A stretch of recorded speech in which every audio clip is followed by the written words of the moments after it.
माता संतोषी का व्रत पूजन करने से धन, विवाह, संतानादि भौतिक सुखों में वृद्धि होती है। यह व्रत शुक्ल पक्ष के प्रथम शुक्रवार से शुरू किया जाता है।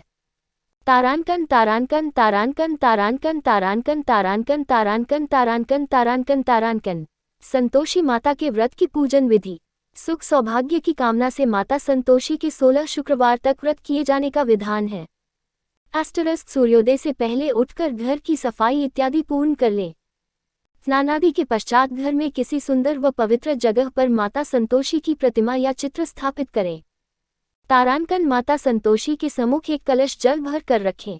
कलश के ऊपर एक कटोरा भरकर गुड़ व चना रखें। माता के समक्ष एक घी का दीपक जलाएं।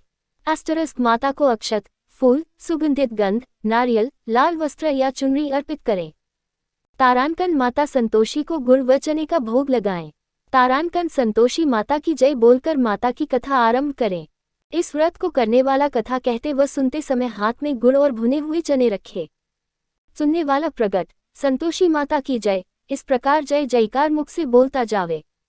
कथा समाप्त होने पर हाथ का गुड़ और चना गाय को खिला देवे।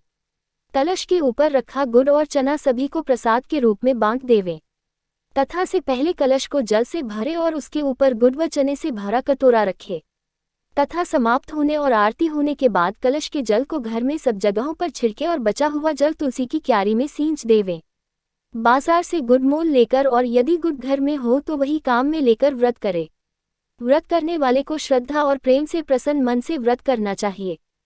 विशेष, इस दिन व्रत करने वाले स्त्री पुरुष को ना ही खट्टी चीजें हाथ लगानी चाहिए और ना ही खानी चाहिए।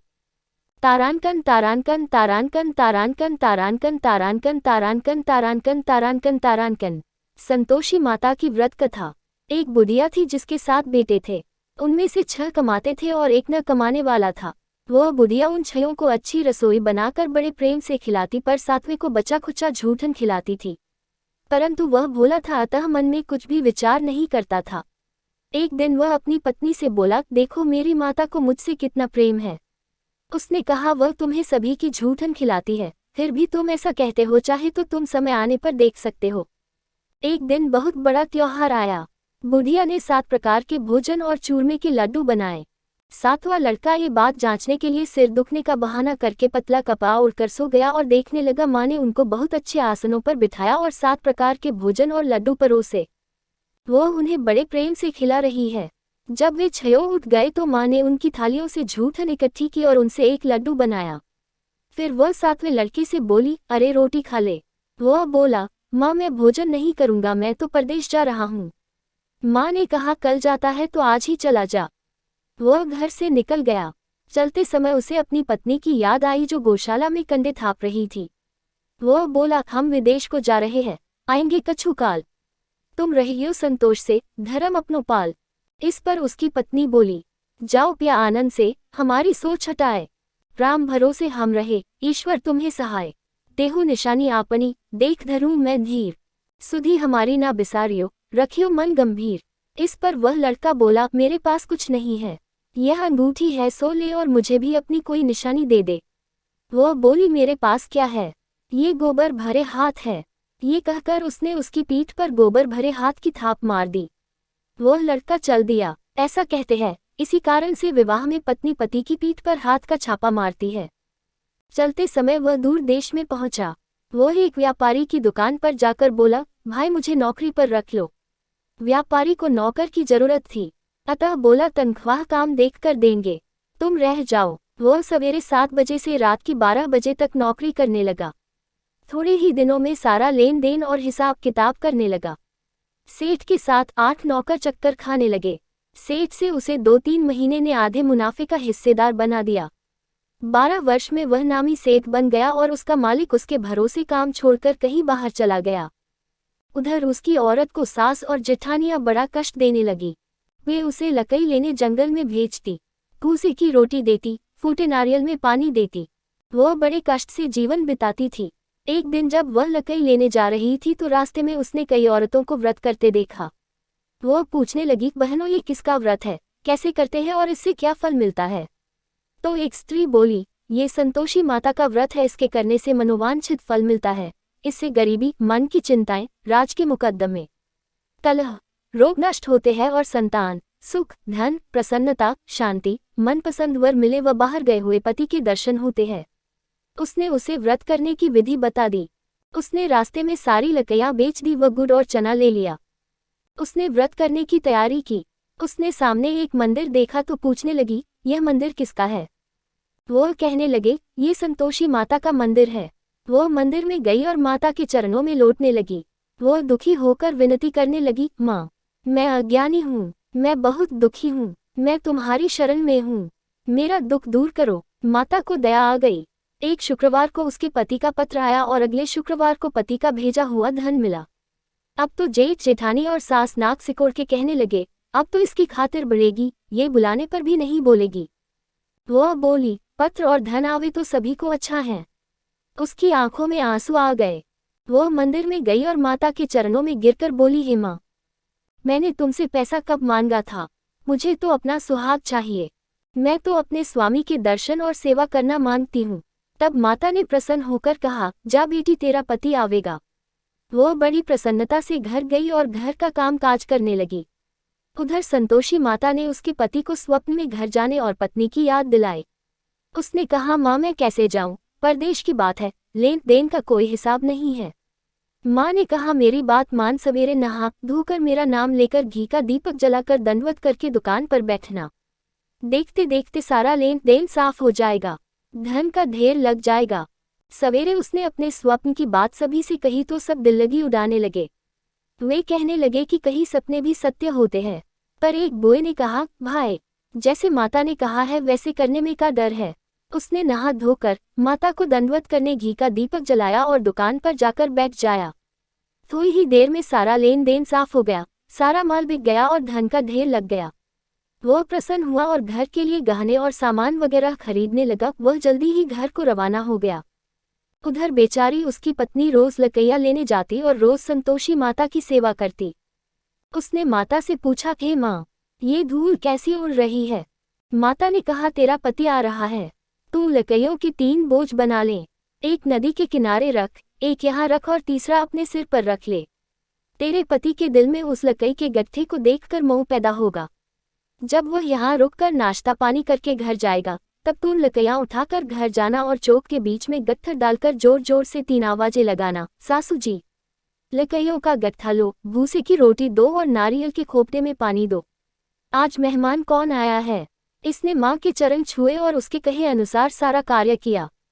वह तीसरा गट्ठर लेकर घर गई और चौक में डालकर कहने लगी, सासू जी, लकड़ियों का गट्ठर लो, भूसे की रोटी दो, नारियल के खोपड़े में पानी दो, आज मेहमान कौन आया है?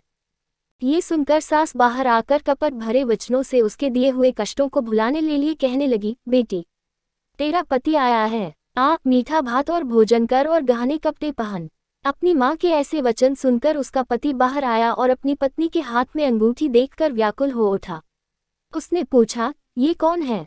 माँ ने कहा, ये तेरी बहू है, आज 12 बरस हो गए, ये दिन भर घूमती फिरती है, काम काज करती नहीं है, तुझे देखकर नखरे करती है।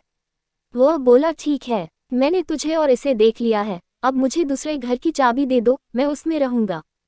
माँ ने कहा, ठीक है, जैसी तेरी मर्जी। और उसने चाबियों का गुच्छा पटक दिया। उसने अपना सामान तीसरी मंजिल के ऊपर के कमरे में रख दिया। एक ही दिन में वे राजा के समान ठाट बाट वाले बन गए। इतने में अगला शुक्रवार आया। बहू ने अपनी पति से कहा, मुझे संतोषी माता के व्रत का उद्यापन करना है। वह बोला, बहुत अच्छा, खुशी से कर ले। जल्दी ही उद्यापन की तैयारी करने लगी। उसने जेठ के लड़कों को जीने के लिए कहा।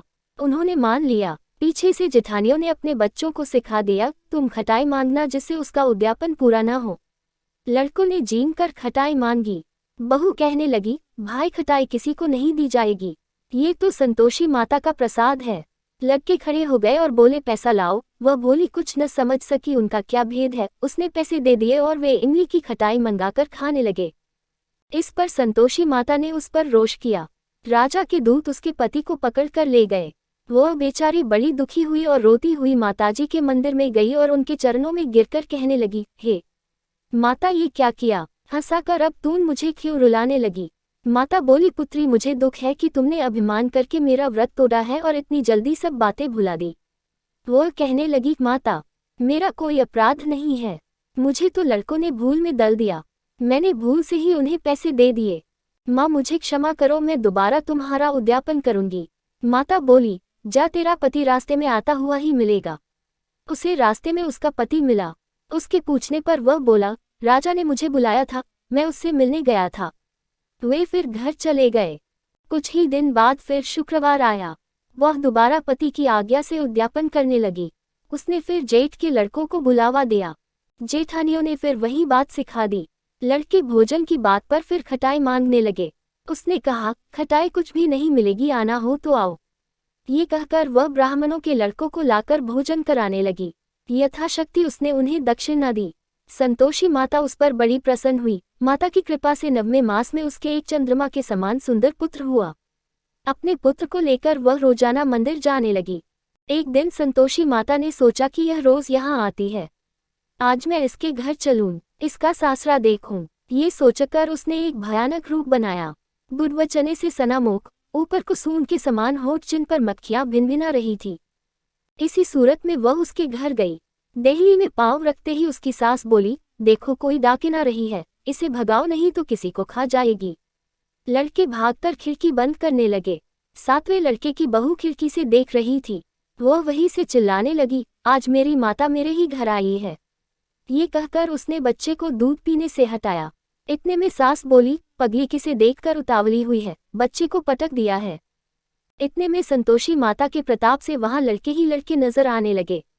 बहू बोली, सासू जी मैं जिसका व्रत करती हूँ, ये वो ही संतोषी माता हैं। ये कहकर उसने सारी खिड़कियां खोल दी। सबने संतोषी माता के चरण पकड़ लिए और विनती कर कहने लगे, हे माता, हम मूर्ख हैं, अज्ञानी है, पापिनी है, तुम्हारे व्रत की विधि हम नहीं जानती, तुम्हारा व्रत भंगकर हमने बहुत बड़ा अपराध किया है। हे जगत माता, आप हमारा अपराध क्षमा करो। इस पर माता उन पर प्रसन्न हुई। बहू को जैसा फल दिया वैसा माता सबको दे। Asterisk asterisk asterisk asterisk asterisk asterisk asterisk asterisk asterisk asterisk. आरती। जय संतोषी माता मैया, जय संतोषी माता। अपने सेवक जन को सुख संपत्ति दाता। सुंदर चीर सुनहरी माँ, धारण कीन हो। हीरा पन्ना दमके, तन श्रृंगार लीन हो। केरू लाल घटा छवि, बदन कमल सोहे। मंदहस्त करुणामयी, त्रिभुवन मन मोहे। स्वर्ण सिंहासन बैठी, चंवर धूरे प्यारे। तुप, दीप, मधुमेवा, भोग धरे न्यारे। गुड़ अरु चना परम प्रिय, तामे संतोष कियो। संतोषी कहलाए, भक्तन वैभव दियो। शुक्रवार प्रिय मानत, आज दिवस सोही। भकित मंडली छाई, कथा सुनत मोही। मंदिर जगमग ज्योति, मंगल ध्वनि छाई। विनय करे हम बालक, चरणन सिर नाई। भक्ति भाव में पूजा अंगीकृत की जय। जो मन बस हमारे, इच्छा फल दी जय। दुखी, दरिद्री, रोगी, संकट मुक्त किए। बहु धन धान्य भरे घर, सुख सौभाग्य दिए। ध्यान धरियो जो नर तेरो, मनवांछित फल पायो। पूजा कथा श्रवण कर, घर आनंद आयो। शरण गहे की लज्जा, राखियो जगदम्बे। संकट तू ही निवारे, दयामयी अम्बे। संतोषी माँ की आरती, जो कोई नर गावे। रिद्धि सिद्धि सुख संपत्ति, जी भर के पावे।